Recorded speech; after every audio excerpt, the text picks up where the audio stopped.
나 사실은 선샤인의 죽음을 취재하고 있어.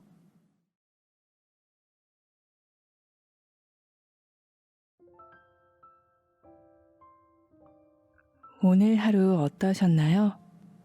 이리입니다. 안녕하세요. 이번 낭독을 주무실 때 들어두시면 조금 곤란하실 수도 있어요. 참고해주세요. 무사한 날들이 이어지길 바라는 요즘이에요.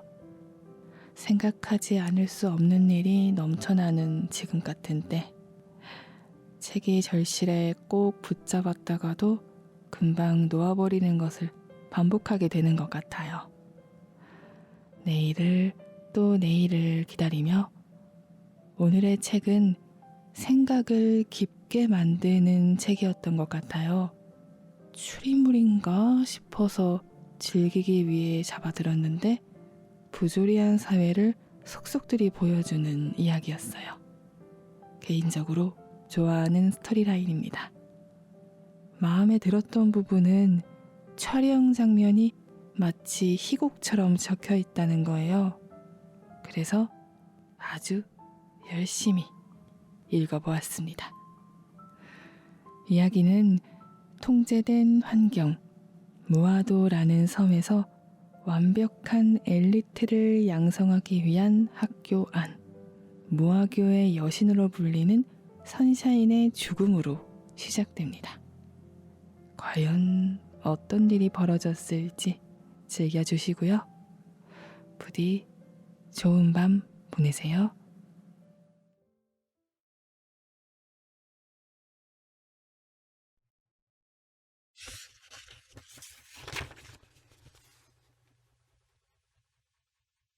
레이는 행정관의 검은 벽을 올려다봤다. 온통 하얀 건물인 무아교에서 행정관만이 주변의 빛을 막아서듯 까맣게 서 있었다. 김신영은 부임하자마자 행정관을 리모델링했다. 벽을 검게 칠하고 창마다 두꺼운 벨벳 커튼을 쳤다. 이사장실 앞에는 대기실이 생겼다. 이사장을 만나려면 면담을 신청하고 대기실에서 소지품 검사를 받아야 했다.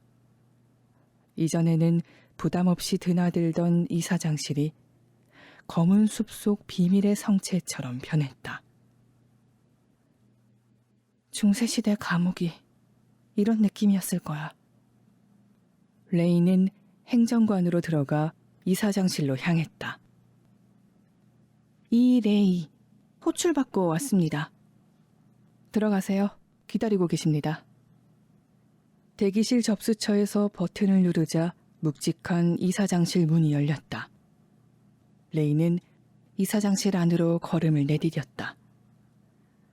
벨벳 커튼이 통창을 거의 다 가리고 있는 방 안은 어두웠다. 선하고 아름답게. 벽에 걸린 현판이 가장 먼저 눈에 들어왔다. 무아교의 교육 이념이 새겨진 대리석 위에 박제된 보라매가 걸려 있었다. 머리 없이 몸통만 남은 보라매의 발톱이 대리석을 움켜잡고 있었다. 레이는 매 발톱에서 시선을 떼지 않았다. 그러지 않으면 계속 얼굴에 꽂히는 시선을, 그 긴장감을 견딜 수 없었다. 박제된 보라매에게는 머리가 없다. 그러나 매의 눈은 분명히 그곳에 존재하고 있었다. 매의 눈, 김신영의 눈. 레이의 앞에 놓인 묵직한 마호가니 책상은 경계선이었다. 명령을 내리는 쪽과 명령을 들어야 하는 쪽의 위치를 가르는 선. 경계선 안쪽, 김신영은 검은 가죽 의자에 앉아 레이를 바라보고 있었다. 경계선 바깥쪽, 묵중한 책상 앞에 선 레이가 할 수 있는 일은 삼켜지지 않기 위해 버티는 것뿐이었다. 이레이, 너에게 지시를 내리지. 김신영의 목소리는 시럽 실타래처럼 얇고 끈적였다. 선샤인에 대한 이야기를 만들어. 네? 레이는 무심코 반문할 뻔했다. 놀란 목소리가 공처럼 튀어나오려는 순간 보지 않아도 느껴지는 시선에 말을 삼키게 만들었다. 매의 시선, 매의 발톱에 붙잡힌 현판에 쓰인 글자. 선하고 아름답게. 선하고 아름답기 위한 실천 강령 9가지 가운데 하나, 쉽게 감탄하지 않는다. 12년 동안 머릿속에 박힌 법칙 덕분에 그 정도 본능쯤은 억누를 수 있었다. 한 달 전 학교와 섬에 붙은 메모를 알고 있겠지. 그때부터 선샤인의 죽음에 대해 학교에선 들려서는 안 될 이야기들이 떠돌기 시작했어. 선샤인을 순교자처럼 미화하는 이야기들 말이지. 그러면 안 돼. 선샤인의 죽음은 지극히 평범하고 형편없는 것으로 기억돼야 해. 그러니 이야기를 만들어. 선샤인의 죽음이 타살이 아닌 자살 또는 사고사라는 이야기를. 그 주장을 사실로 만드는 이야기를. 그 영상을 무아재의 출품에서 모두에게 보여줘. 레이는 왜 하필 자신에게 이런 지시를 내리느냐고 묻지 않았다. 짐작할 수 있었다. 레이는 김신영의 반대파도 선샤인의 추종자도 아니었으며 오랫동안 미디어부에서 일했다. 레이의 이름과 얼굴을 모르는 아이들도 레이의 목소리는 알았다. 익숙함을 바탕으로 쌓아 올린 신뢰 덕분에 레이가 만든 영상은 진실이든 아니든 상관없이 진실처럼 보일 터였다. 게다가 레이가 포트폴리오 준비에 곤란을 겪고 있다는 사실도 아이들에게 알려져 있는 만큼 레이가 인터뷰나 취재를 하고 다녀도 이상해 보이지 않을 터였다. 이미 내 상황을 꿰뚫고 있는 거야. 어쩌면 집안 사정까지 다. 김신영의 끈적끈적한 목소리가 몸을 칭칭 동여매 오는 듯한 기분에 레이의 등줄기가 빳빳하게 긴장되었다. 지시를 잘 수행하면 대외 활동 점수는 만점으로 처리해주지. 그리고 무아재 때 원하는 대학이나 기업에 스카우트 될 수 있게 조치도 취해줄 거야. 계급 판정에서 30%를 차지하는 대외 활동 점수는 레이를 늘 곤란하게 만들었다. 그 30%를 채운다면 옐로 명찰을 다는 것도 꿈이 아니었다. 무엇보다 머릿속을 짓누르던 포트폴리오에 대한 압박감에서 벗어날 수 있다는 사실에 레이는 결심했다. 끈적끈적한 거미줄 안으로 손을 뻗기로. 그럼 온실 출입 기록을 조회할 수 있게 허가증을 써주세요. 레이의 말을 들은 김신영은 키보드 아래쪽 메모 패드에서 종이를 뜯어내 사인을 했다. 가져가. 김신영은 책상 한가운데 놓인 종이를 손가락 끝으로 툭툭 쳤다. 레이는 책상을 향해 한 발짝 가까이 다가갔다. 종이를 집어들었다. 종이 아래 클립을 끼워 놓은 카드가 함께 딸려 올라왔다. 레이는 얼른 카드를 빼내 도로 책상에 놓았다. 카드에는 학생 코드와 비슷한 조합의 숫자들이 쓰여 있었다. 그러나 뒤에 숫자 2개가 더 붙어 있는 것이 결정적으로 달랐다. 클립을 끼워 놓아 뒤쪽 숫자는 잘 안 보였지만 학생 코드를 매일 입력하기에 한눈에 그 차이를 알아볼 수 있었다. 저게 개인 키구나. 레이는 잠깐 카드의 시선을 빼앗겼다. 개인 키. 학교 포털 서버를 관리하는 숫자 키를 의미했다. 개인 키로 로그인한 사람만이 검열 시스템에 접근할 수 있었다. 원래 검열부가 단독으로 관리하던 개인 키를 김신영이 가져갔다는 소문이 돈 적이 있었다. 그것은 전교생의 메일과 네트워크 사용 정보를 김신영이 체크한다는 뜻이었다. 방금 레이는 그 소문이 사실임을 확인한 것이다. 명심해. 잘 해오는 거야. 개인기 카드는 곧 김신영의 서랍 안으로 사라졌고 레이는 고개를 끄덕였다. 이건 기회일지도 몰라. 레이는 손에 든 허가증을 꽉 움켜쥐었다. 온실 출입 기록을 보고 싶은데요. 8월 1일이요. 레이는 행정실에 가서 온실 출입 기록 조회를 요청했다.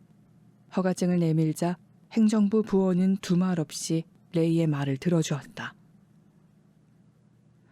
8월 1일부로 온실이 폐쇄되어서 출입 기록이 아직 회수되지 않은 상태입니다.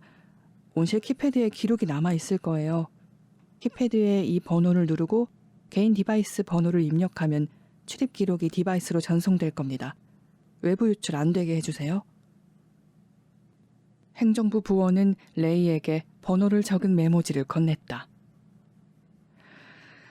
타살이 아닌 걸 밝히는 가장 확실한 방법은 그날 선샤인이 죽기 전에 온실에 출입한 기록이 있는 사람들을 인터뷰하는 거겠지. 레이는 행정관을 나와 운동장으로 향했다.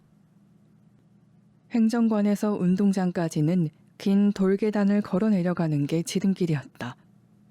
모아교는 공용으로 쓰는 운동장을 중심으로 동서남북 4구역으로 나뉘어 있었다.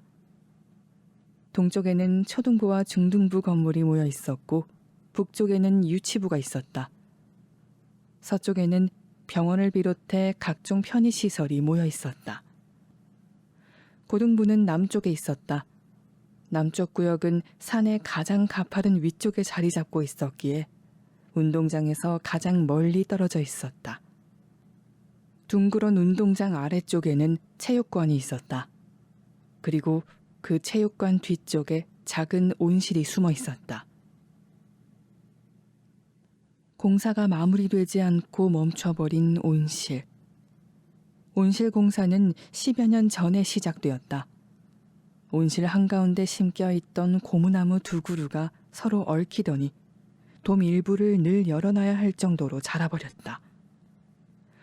고무나무 양옆으로 철골 구조물을 받침대로 세우고 돔을 더 높이 설치하는 공사가 시작되었다.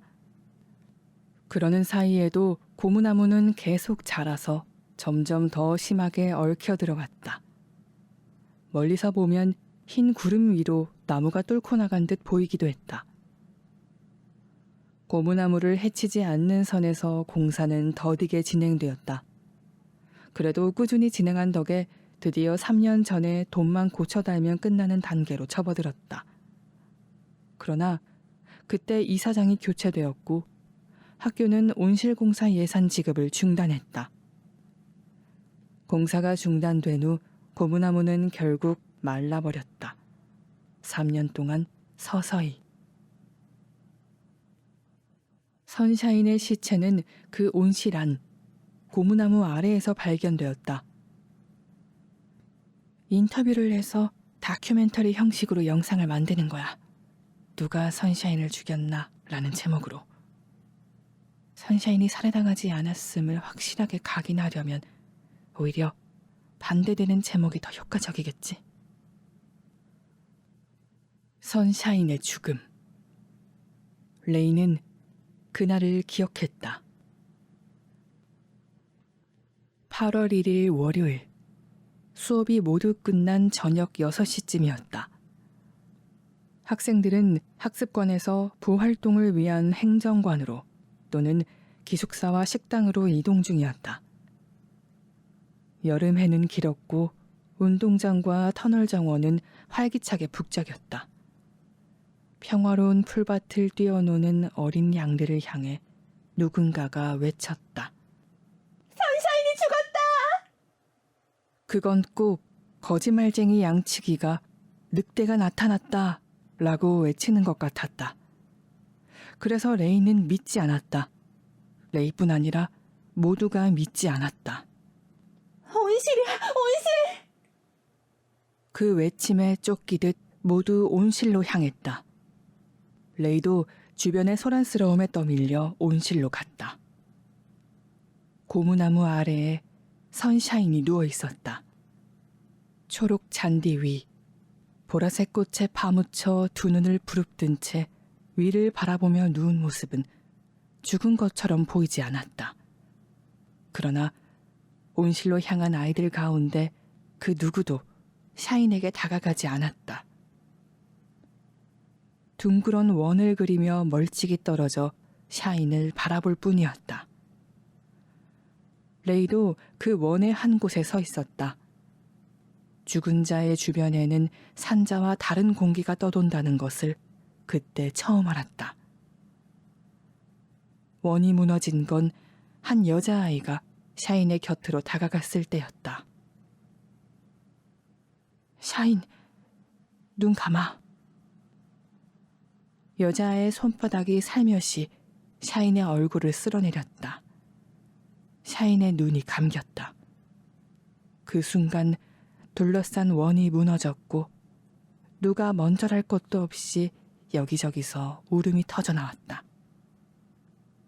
레이는 울음소리 속에 우두커니 서 있었다. 모아교의 여신 선샤인. 레이와 샤인은 똑같이 모아교의 첫 입학생이었다. 나이도 똑같았고 같은 반이 된 적도 있었다. 그러나 레이는 샤인과 접점이 없었다. 샤인과 함께 다닌다는 건 주목받는 무리에 들어간다는 의미였다. 레이는 그런 상황을 원하지 않았다. 그러나 가끔 사람들에게 둘러싸인 선샤인에게 시선이 갈 때가 있었다. 그럴 때면 레이는 누가 처음 선샤인을 여신이라고 불렀는지 모르겠지만 그 별명이 샤인에게 썩 잘 어울린다고 생각했다. 레이의 눈에 비친 샤인은 언제나 미소 짓고 있었다. 누구에게나 공평하게 웃어주던 선샤인. 여자가 세상을 창조한다면 자신의 피조물을 저렇게 대하지 않을까 싶었다. 특별하다는 말이 특별하지 않게 평범하게 어울리는 카리스마. 샤인은 명실상부 무아교의 중심을 차지하고 있었다. 선하고 아름답게. 무아교의 이념이 그대로 인간의 형태로 나타난다면 바로 샤인이 아닐까 싶은 분위기.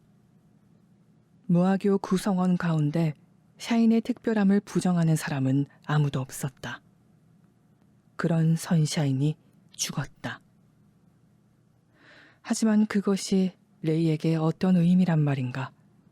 레이는 알 수 없었다. 슬프지도 않았다.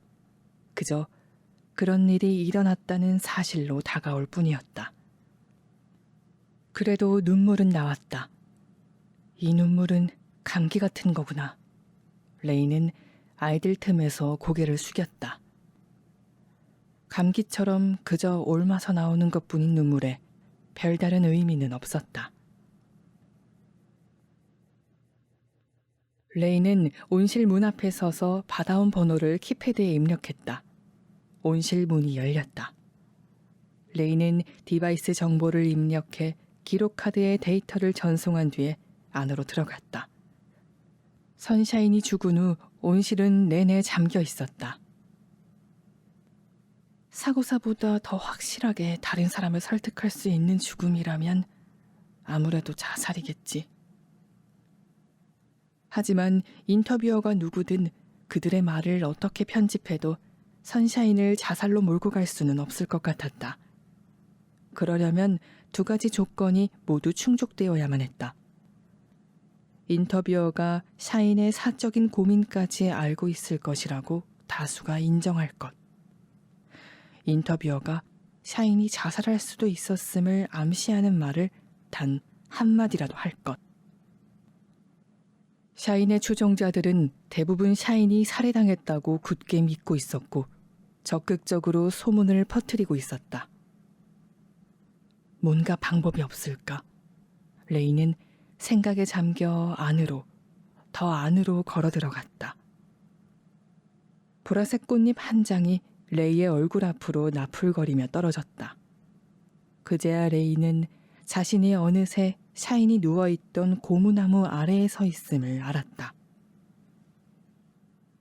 무아의 아이들 사이에는 암묵적인 약속이 하나 있었다.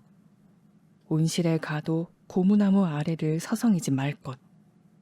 선샤인을 방해하지 말 것. 선샤인은 유치부 때부터 자주 온실에 머물렀고 고무나무 위에 혼자 올라가 있곤 했다. 아이들은 선샤인이 혼자 있기를 원한다고 생각했다. 선샤인은 언제나 너무 많은 사람들에게 둘러싸여 있었고 천재란 늘 고독을 원하기 마련이니까. 레이는 고무나무를 올려다보았다. 서로 다른 뿌리에서 나온 두 나무줄기는 중간부터 하나로 얽혀 돔의 둥그런 구멍 바깥으로 힘차게 뻗어 올라가 있었다. 멀리서 볼 때보다 높아 보였다. 레이는 자체조사부의 사건 보고서를 떠올렸다. 선샤인은 고무나무 중간에 설치된 철제 발코니에서 떨어졌다. 약 20m 높이라고 했다. 신체 타인에 의한 자상 흔적 없음, 사고 현장에 몸싸움 흔적 없음, 시체 주변에 타인의 발자국 남아있지 않음. 그렇게 적혀 있었지. 학생들에게 공개된 보고서에는 샤인의 사인이 지극히 건조하게 기술되어 있었다. 그 외에 다른 이유는 무엇도 상상하지 말라는 듯이. 잠시 강한 바람이 위에서 아래로 불어내려왔다. 레이의 주변에 피어있던 보라색 꽃들이 흔들리며 사각거렸다. 레이는 샤인이 누워있던 자리를 봤다. 여전히 움푹 파여있는 그 자리를 꽃잎을 안고 흔드는 바람 사이로 가늘게 눈을 뜨고 바라보았다. 너 거기서 뭐해? 위에서 누군가의 목소리가 들려왔다. 레이는 고개를 들어 위를 바라보았다. 레이의 눈에 얼굴이 동그랗고 하얀 여자아이가 보였다. 여자아이는 나무 위로 놓인 사다리를 타고 내려와 레이 앞에 섰다. 레이의 시선은 눈앞 상대의 머리끝에서 얼굴과 눈을 거쳐 자연스럽게 가슴께에 닿았다. 명찰 색깔은 블랙이었다. 여긴 왜 들어왔어? 그냥 좀 알아볼 게 있어서. 레이는 여자아이가 누군지 알아봤다. 펄이다. 백치, 펄. 고등부 아이들 모두 그렇게 불렀다. 12년 내내 계속 블랙인 아이. 선샤인의 옆에 늘 함께 있는 아이. 선샤인과 펄이 왜 함께 다니는지 아무도 이해하지 못했다. 그래도 선샤인이 펄을 특별하게 아낀다는 것은 누구도 부정하지 못했다. 다른 애들은 무섭다고 온실 근처에도 안 오려고 하던데. 무섭다고? 샤인의 유령이 나온대. 유령? 펄이 한 발짝 레이에게 가까이 다가와 섰다. 그렇게 창백하게 응시하지 말아요. 자러 가요. 자러 가. 누가 문을 두드려요. 자. 손을 이리 줘봐요. 끝난 일은 돌이킬 수 없다고요. 자러 가요. 자러 가요. 자러 가. 온실 안에 펄의 목소리가 연극조로 낭랑하게 울려 퍼졌다. 펄은 한 발 더 레이에게 다가왔다. 간질간질한 온기가 레이의 목덜미를 스쳤다. 펄의 목소리가 한순간 낮아졌다. 샤인은 살해당했어. 레이는 펄과 눈을 마주쳤다.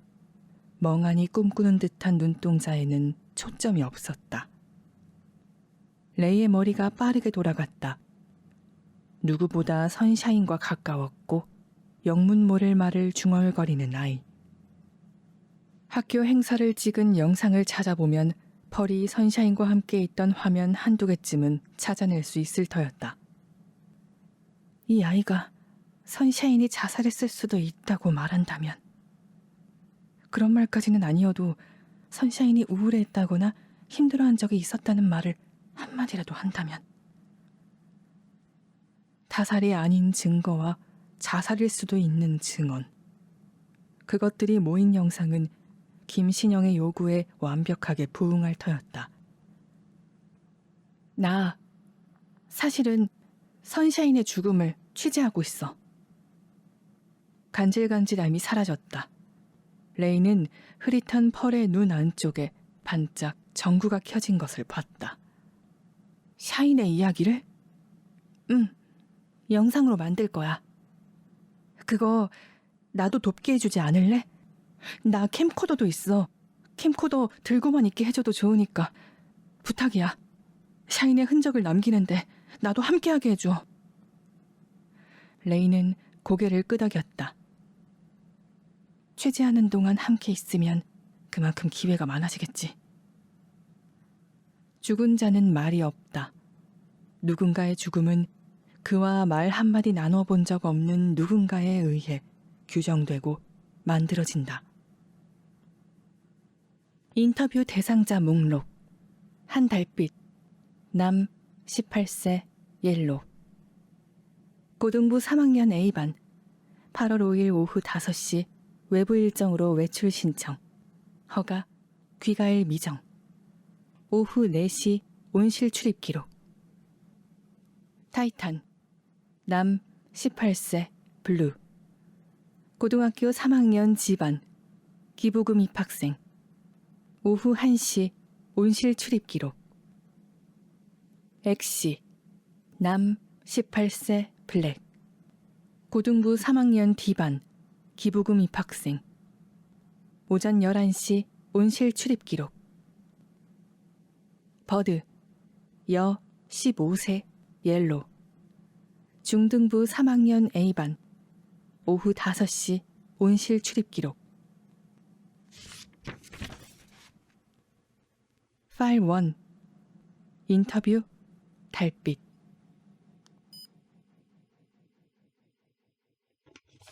종이를 건네주는 손이 카메라 프레임 안으로 침범한다. 달빛 침대에 걸터 앉아 종이를 받는다. 침대 위에는 책과 액자, 옷가지 등이 어지럽게 널려 있다. 인터뷰? 누가 선샤인을 죽였나? 샤인이 세상을 떠난 날 같이 학교를 다니던 학생들이 뭘 하고 있었는지 자신의 일상을 이야기한다. 누군가의 죽음과 다수의 일상이 겹치는 순간을 조명하여 죽음과 삶의 경계를 제거한다. 흥미로운 기획이네. 샤인도 재미있었을 것 같아. 달빛 카메라 너머를 응시한다. 펄, 네가 이런 거에 관심 있는 줄 몰랐네. 무아도를 나간다고 들었어. 맞아. 인텔 컴페티션 본선에 참가하기 위해 떠나야 하거든. 1시간 뒤에 섬을 나가야 해. 그래서 짐을 싸고 있었어. 그것 때문에 나를 첫 인터뷰어로 정한 거야? 무아제가 끝난 후에 돌아온다고 들었거든. 그리고? 인터뷰해야 하는 사람 중에 제일 상냥하기도 해서. 달빛 카메라를 보며 싱긋 웃는다. 온화한 미소다. 선샤인과 학생회 일도 오랫동안 같이 했지? 맞아. 나와 샤인이 학생회장, 부회장을 번갈아 맡았지. 샤인은 3년 전에, 나는 1년 전에 그만뒀지만. 학생회를 그만둔 이유는 뭐야? 나? 아니면 샤인? 둘 다. 나는 연구 때문이었어. 2학년 때 인텔 컴페티션 예선에서 떨어졌거든. 난 그 대회에서 꼭 우승하고 싶었고, 그러려면 아무래도 학생회와 병행하기는 힘들겠다 싶었지. 달빛 말을 끊었다가 잠시 후 입을 연다. 샤이는 모르겠네. 그런 이야기를 나눈 적이 없어. 이상하다는 생각도 안 했고. 어릴 때부터 샤이는 그런 면이 있었거든. 분명 여기에 있는데 언제든 어디로든 훌쩍 떠날 수 있을 것처럼 느껴졌어. 사고가 있던 날 샤인을 만났어? 달빛 보일 듯 말 듯 고개를 끄덕인다. 만났어. 오후 4시쯤. 그날 인텔에서 예선을 통과했다는 연락을 받았거든. 누구보다 샤인에게 먼저 알려주고 싶었어. 그래서 온실로 갔지. 샤인은 최초 수업 일수를 학기 초에 다 채우면 그때부턴 하루 종일 온실에서 시간을 보냈어. 워낙 식물을 좋아하니까. 어렸을 땐 샤인이 식물학자가 될 줄 알았는데 예술비평으로 이름을 날릴 줄은 몰랐지. 샤인은 기분이 안 좋았어. 내가 오기 전에 타이탄이 샤인을 만나러 온 모양이더라고. 그리고 오후에 후배와 중요한 약속이 있다고 했고. 그래서 소식만 전해주고 별다른 대화는 안 하고 나왔어. 한 10분 머물렀을까? 나와 샤인은 늘 만나니까 딱히 그때가 아니라도 언제든 이야기할 수 있을 거라고 생각했어. 설마. 입가를 손으로 어루만지며 고개를 숙이는 달빛. 잠시 석상처럼 움직이지 않는다. 어깨가 크게 움직이더니 달빛이 고개를 든다. 선샤인과는 어떤 관계였어? 애들은 다들 너와 샤인이 사귄다고 생각하는데. 나와 샤인의 관계? 우리는... 달빛 말없이 눈을 껌뻑거린다. 한참 후 느릿하게 대답하는 달빛. 글쎄, 어떤 관계였을까? 샤인의 남자친구가 되고 싶다는 생각은 해본 적 없어. 그런 식으로 나와 샤인의 관계가 정의되기를 바라지 않거든. 달빛 벽에 걸린 시계를 본다. 좀 더 이야기하고 싶지만 짐을 싸야 할 것 같아. 1시간 뒤에 오는 배를 놓치면 한 달 뒤잖아. 전기선 오는 거 말이야. 그렇다고 이사장이 나를 위해 헬기를 띄워줄 것 같지는 않고. 앞으로 누굴 인터뷰할지 모르겠지만 멋진 다큐 완성하길 바라. 달빛 몸을 일으켜 선다. 카메라는 여전히 달빛을 향하고 있다. 무아를 좋아해? 달빛 호흡을 삼키고 카메라 너머를 응시한다. 굳은 눈가. 곧 미소를 짓는다. 무아를 좋아하냐니. 벌. 대답은 당연히 하나로 정해져 있잖아.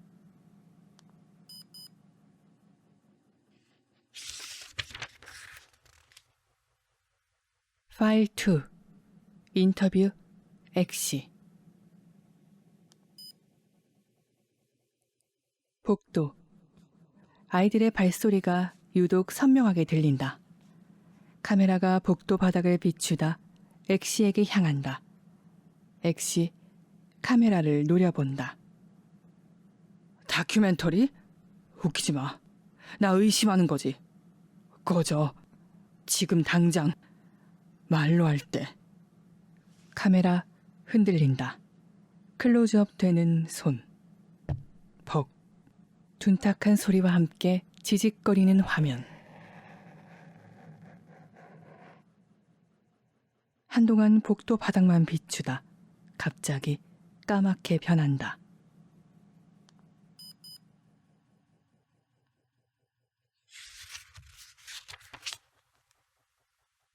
파일 3. 인터뷰 타이탄.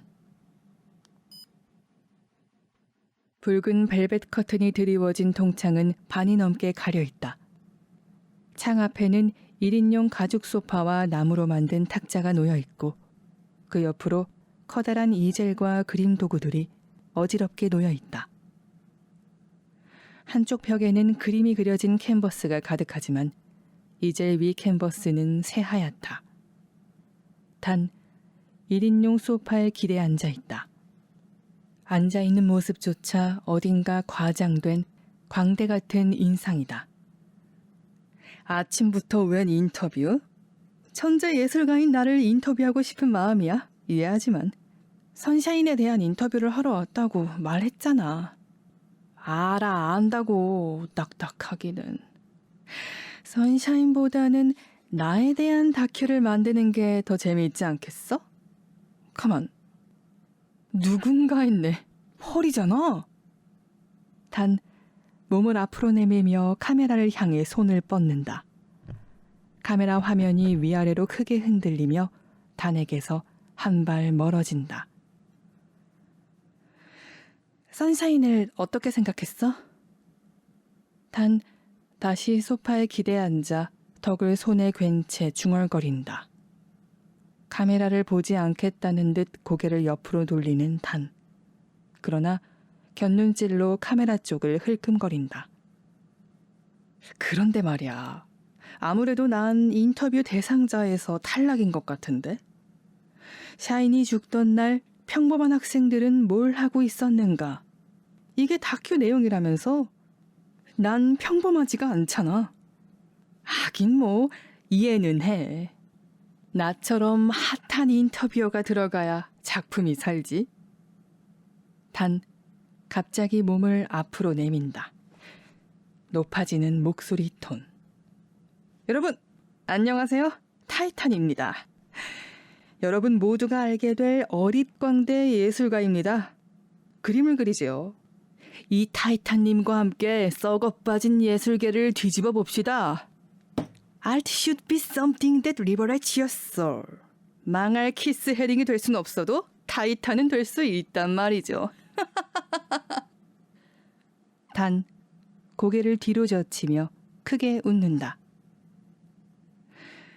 선샤인을 어떻게 생각했는지 말해줘. 별 생각 없어. 내가 신경 써야 할 인간 따위는 어디에도 없지. 타인을 의식하는 순간 예술은 권력을 위한 도구가 되어버린다고. 게다가 선샤인은 예술 평론가잖아. 예술가와 평론가는 가까워져서 좋을 게 없어. 평론가와 유착 관계인 멍청한 예술가는 썩어. 평론가는 그럴싸한 언어로 예술가를 축혀 올리고 대중을 현혹해. 지금은 말이지. 예술의 대중화 시대야. 대중은 원본을 소비하지 않아. 원본을 재해석한 그럴싸한 말로 포장된 한 줄 텍스트를 소비하지. 예술가의 작품보다 중요한 건 그 예술가가 어떤 유명인의 추천을 받았는가? 어떤 상을 받았는가? 예술가의 작품과 함께 인증샷을 찍었을 때 SNS에서 좋아요를 얼마나 많이 받을 수 있는가 하는 것뿐이지. 단 자리에서 일어나 벽을 따라 걸으며 캔버스들을 가리킨다. 카메라는 탄의 손끝이 아닌 탄이 걸치고 있는 앞치마를 집중해서 비춘다.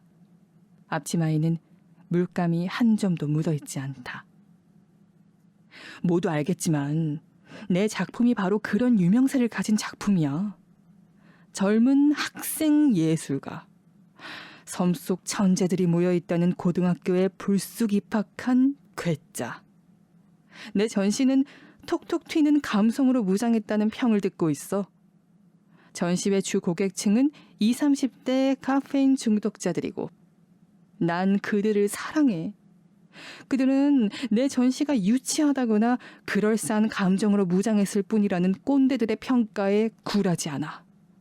그들이야말로 예술을 예술 그 자체로 즐길 줄 아는 파리 피플이라고. 그런데 선샤인은 말이야. 이 파리 피플이 동경하는 대상이야. 모아교 애들은 SNS를 전혀 안 하니까 모르더라고. 선샤인이 얼마나 핫한지. 그따위 아트인 월드에 논문이 실리고 학회에서 발표하는 게 문제가 아니야. 물론 그건 권위를 가져다 주지. 하지만 선샤인이 핫한 건 권위 때문이 아니야. 그 외모, 미스테리한 분위기의 천재, 거기에 고교생 평론가라는 타이틀. 이 조합보다 미디어가 달려들기에 좋은 먹잇감이 있을 것 같아? 일반적인 예술 평론가들의 글을 미국 10대가 소비하는 건 흔한 일이 아니야. 게다가 미국 유명 밴드 2V6가 선샤인의 글을 가사에 인용하기까지 했지. 뭐야? 2V6도 몰라? 단 멈춰서서 고개를 절레절레 흔든다. 진짜 무학교 애들은 정신 좀 차려야 해. 너네 이대로 사회 나가면 원시인 취급받아. SNS도 안 해. 예능 프로그램도 안 봐. 영화도 따분하기 그지없는 예술 영화밖에 안 보고. 두고 봐. 여기선 너희가 엘리트 같지? 사회 나가면 절반은 사회 부적응자 될걸? 그 절반의 90%는 블루와 블랙일 테고. 옐로나 레드는 그대로 상류 사회로 편입될 확률이나 높지. 블루나 블랙은. 단 말을 멈추고 검지로 카메라를 가리킨다. 카메라가 탄의 가슴에 달린 블루 명찰을 비추고 잠시 뒤 탄이 그 사실을 눈치챈다. 탄이 몸을 돌려 소파로 되돌아간다. 뭐 나처럼 계급 따윈 상관없는 천재도 있지만 어쨌든 핫하고 영한 예술가와 평론가의 결탁? 엄청 잘 팔리겠지. 그래서 난 더욱더 선샤인과 친해지지 않겠다고 결심했어. 펄, 표정이 왜 그래? 뭐 할 말 있어? 없지? 펄은 얌전해서 귀엽다니까. 그래도 선샤인의 능력은 존중해. 매력적인 스쿨메이트였지. 그런 미인을 꼬셔볼 자유도 없다니. 이래서 예술가는 안 좋다니까. 그날 사고가 일어났던 날 말이야. 뭘 하고 있었어? 단 과장되게 한숨을 내쉬며 방안을 둘러본다. 요즘 난 동굴 박쥐 모드야. 무화제에 전시회 준비까지 겹쳐서 매일 작업실에 틀어박혀 작업만 하거든. 온실 주변에 가거나 하진 않았어? 가깝잖아. 작업실이랑 온실. 갔어. 기분 전환하러. 점심 먹고 돌아오는 길이었으니까 한 오후 1시쯤? 거기서 선샤인을 봤어? 아니, 난 온실에 가도 그 고무나무 근처까지는 안 가. 입구만 좀 서성이지. 식물을 썩 좋아하진 않거든. 그래서 온실에 자주 가지도 않아. 그날은 워낙 유화물감 냄새가 코끝에 계속 남아있어서 풀냄새라도 좀 맡으면 환기가 될까 해서 갔어. 기름 냄새가 얼마나 독하다고. 이렇게 계속 작업을 할 때면 작업실이 거의 주유소야, 주유소. 탄, 카메라를 향해 손목에 찬 시계를 보여주며 톡톡 친다. 이 정도면 오케이? 에이전시에서 연락이 오기 전에 작품 하나를 더 마무리해야 해. 그러니 레이디, 자비 없는 시계 바늘을 원망하며 나를 놓아주시게나. 윙크를 하는 탄.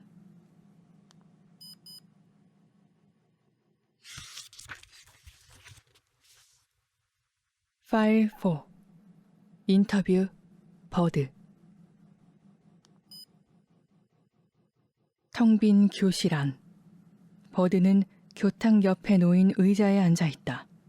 고개 숙인 버드. 선샤인 선배요. 중등부에서도 유명하죠. 대단하잖아요. 유치부 때부터 계속 옐로였고 유명한 외국 잡지에도 막 실리고 당당하고 여신이라기보다는 전사 같잖아요. 악에 맞서 싸우는 뭔지 모르겠지만 엄청 강한 초능력을 갖고 있을 것 같고 다들 부러워했을걸요. 선샤인 선배처럼 되고 싶다고. 그렇지만 그럴 수가. 버드 고개를 들고 말없이 운동장 창문 쪽을 바라본다. 버드의 시선을 따라가는 카메라.